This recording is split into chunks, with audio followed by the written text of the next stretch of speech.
Elon Musk might buy your house just to turn it into a meme. And trust me, you don't want that. Now let's talk about the most useless expensive purchases Elon Musk has ever made. Because when you're one of the richest people on Earth, money stops being currency and starts being entertainment. Before we start, make sure you like the video, subscribe to the channel, comment and leave a thumbs up. Let's start with the most obvious flex, Elon Musk buying Twitter for $44 billion. This wasn't a carefully calculated business move. It was a billionaire impulse buy on a global scale. One minute he was tweeting memes and arguing with strangers, and the next minute he owned one of the most influential platforms on the planet. The sheer speed of it all made it feel unreal. Since the takeover, advertisers pulled back, chaos followed, and billions in value seemed to evaporate almost overnight. But for Elon, none of that was the point. This wasn't about clean balance sheets or quarterly profits. It was about control, attention, and sending a message. In his world, even entire social networks can become personal experiments. Just another lever to pull when you're rich enough to treat global platforms like toys. Not really, no. I just bought Twitter because I thought it was having a negative effect on civilization, and just sort of pushing ideas that were anti-civilizational. It's sort of has been somewhat captured by the far left. That's it's fair to say the radical left. I mean, they wouldn't regard themselves as such, but it was captured by a group of people whose political beliefs are those of Deep Blue San Francisco and Berkeley, which is about as left as you get in America. So that meant it wasn't a good forum for debate, because they suspended many people on the right, including the president, as you may recall, a sitting president, which is really unprecedented for precedent. Then there's the $1 million James Bond submarine car from The Spy Who Loved Me. Elon didn't buy it to drive, because it literally can't turn into a real submarine. He bought it for one simple reason. He watched James Bond as a kid and thought, I want that.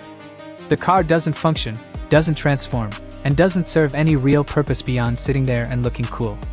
Spending $1 million on a non-working movie prop isn't transportation or investment. It's pure nostalgia with a price tag. It's the kind of purchase that makes no logical sense at all, unless money has stopped feeling real.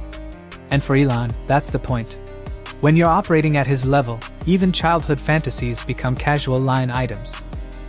Next up is Elon's private jet habit.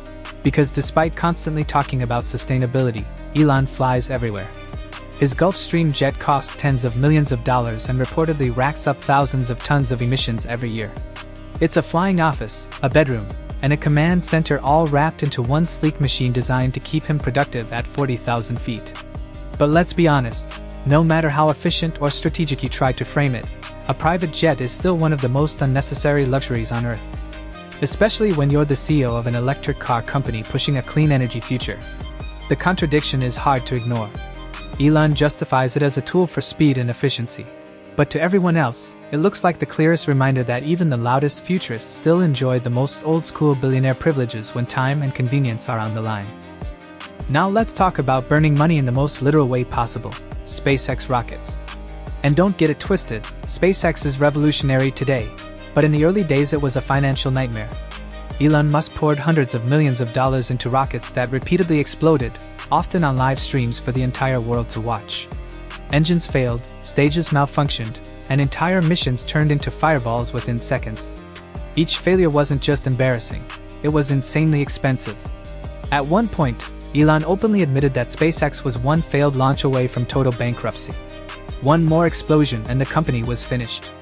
For most people, that kind of situation would be catastrophic, career-ending, and emotionally crushing. For Elon, it was just another Tuesday, funded by his own bank account and an almost reckless belief that failure was simply the cost of progress. Instead of backing down, he doubled down, kept launching, kept losing money, and eventually forced success into existence.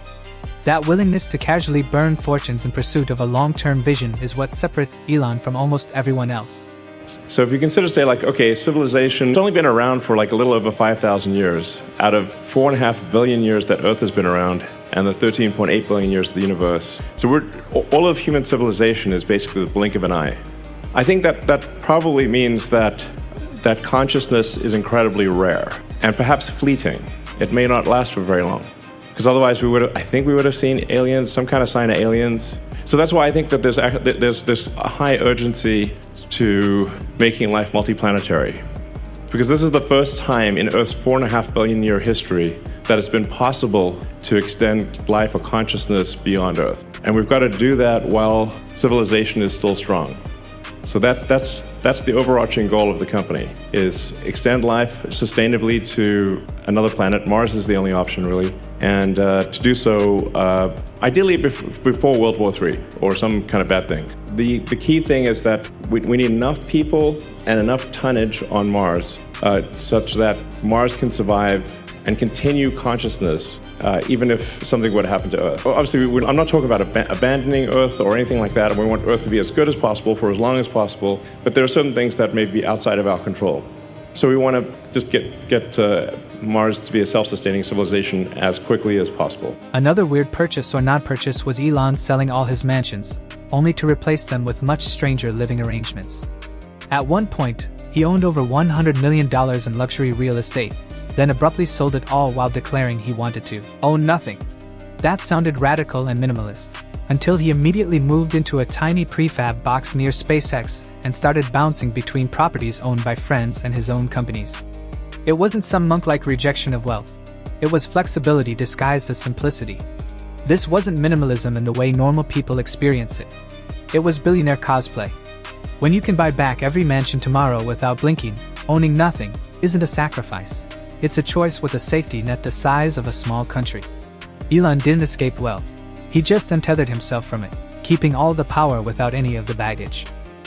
And of course, we can't forget Elon's random meme purchases and viral stunts. He's spent absurd amounts of money turning jokes into real-world products, Dogecoin hype, novelty items, flamethrowers, and chaos-driven ideas that exist purely to break the internet. The Boring Company flamethrower is the perfect example. It made millions of dollars while serving absolutely no meaningful purpose. It wasn't safe, practical, or necessary, and that was exactly why it worked. Elon didn't sell it because the world needed flamethrowers. He sold it because he could. Because attention is currency, outrage is fuel, and memes move faster than marketing departments ever will. In Elon's hands, even a joke becomes a revenue stream, and even a pointless product turns into proof of influence. When you can make millions off a meme, usefulness stops mattering, control of attention does. The truth is, when you're worth hundreds of billions, usefulness doesn't matter. Purchases stop being about value and start being about amusement, ego, and internet dominance. Elon Musk doesn't buy things because he needs them. He buys them because he's curious what happens when he does. And if you enjoyed this breakdown of Elon Musk's most useless expensive purchases, subscribe, like the video, and comment which billionaire we should expose next, because trust me, Elon isn't the only one lighting money on fire.